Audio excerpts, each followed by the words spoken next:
So they had to cut his leg, cut his fucking tibia bone, and shift it down so that it's flat.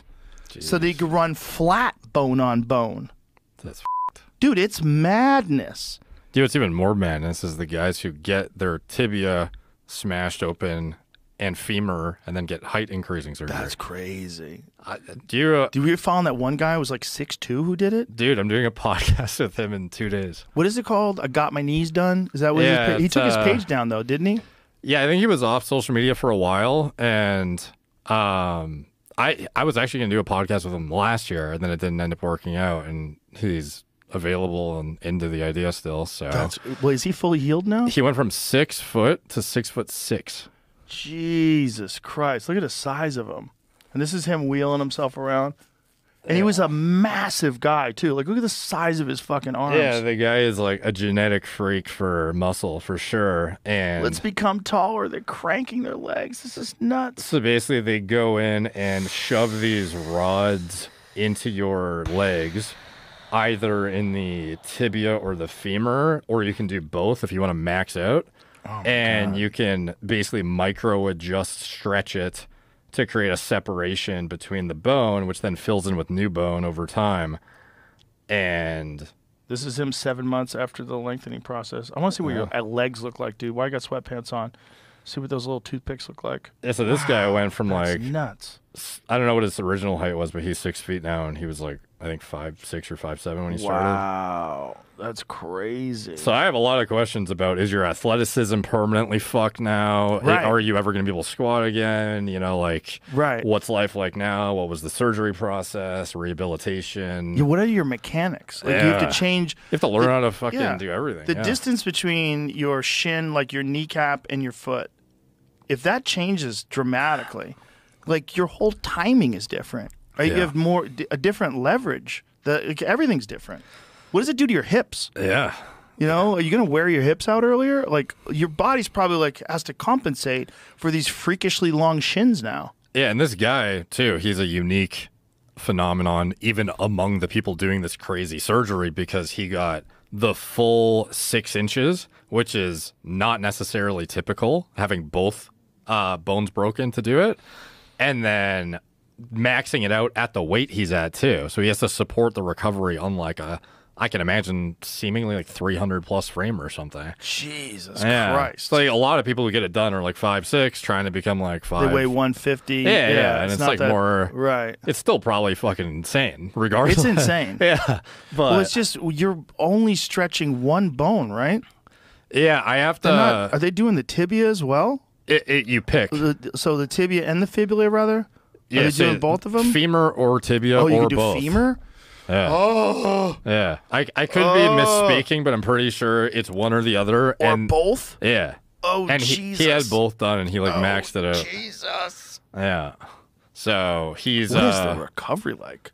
Yeah, good question. So this is this guy after how long? It's a couple weeks after he's showing how he can jump, which is not much. A couple weeks after he gets his surgery done? No.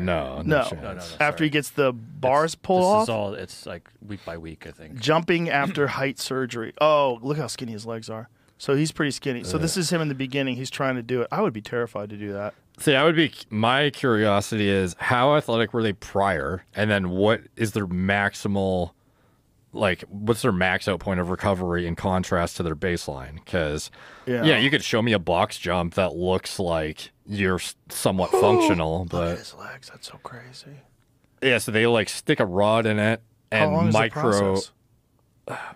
I think, like, a year probably, or I don't know, months. So for a year, you're walking around with these like iron shin plates. Yeah. Yeah, it's pretty nuts, dude. Whew. And look at him now. Getting all the bitches now. Yeah. Looking all sexy and tall. Now, there was one guy, Jamie, that you pulled up before who had it done, and they showed him doing some athletic drills, like cone drills and coordination drills, and he looked fucking great. He looked like a real athlete, even though he got it done. It didn't look like it was, unless he's just unbelievably athletic before and maintained a lot of it. I would like to know, like, did you have a decrease? Like, could you? I mean, you obviously look insane right now, but what did you used to be able to be able to do. Yeah, some of the stuff I'm curious about too is like how much of the content you see online is like sponsored versus actual like user content just reviewing their experience. Because you could see, like, for example, hair transplants. Tons of people get sent like fully paid to go get a transplant done as long as they speak positively about it and whatever. So imagine a guy who's getting like specialized attention, which you would want if you're getting your fucking legs broken, and you're getting it covered or whatever, and you just have to make sure you talk about it positively. Right. How much of that content is like legit versus, you know, somewhat manufactured? That's a very good point. Yeah. That's also one of those things where if you're a social media influencer, you probably want to appear like you're doing all the right things. Yeah. You would never want to admit that you fucked yourself up for height increasing surgery. I can't walk right. I'm in pain all the time. Yeah. I can't run anymore. You'd become the case study for like why to not do it. Yeah. Yeah. I wonder like what kind of an effect that would have on your mechanics. I really do. I would imagine for martial arts, like, you know where everything is. Like if I'm throwing a kick, I know exactly where my shin is going to land from the distance that I'm at. Yeah. Like, I've got like this mind. My mind is coordinated for this short body. I know exactly how much distance I have to cover. If all of a sudden you add 6 inches to that,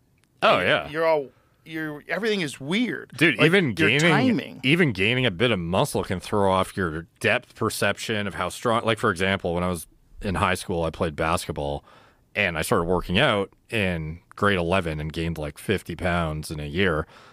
And my three-pointer that used to be just fucking money every time. I knew exactly how to shoot the ball. Like, it was, you know, just second nature because you've been doing it for a decade or whatever.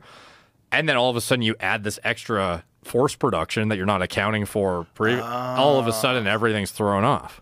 And also you're sore all the time because you're always lifting, which makes you tight. Yeah, it became a brick house after that. It's a giant problem with pool. You know, because I'm addicted to playing pool. When I lift weights and then play pool, it takes like an hour before I can loosen up and play good. Everything's off. It's like my arm's not listening right.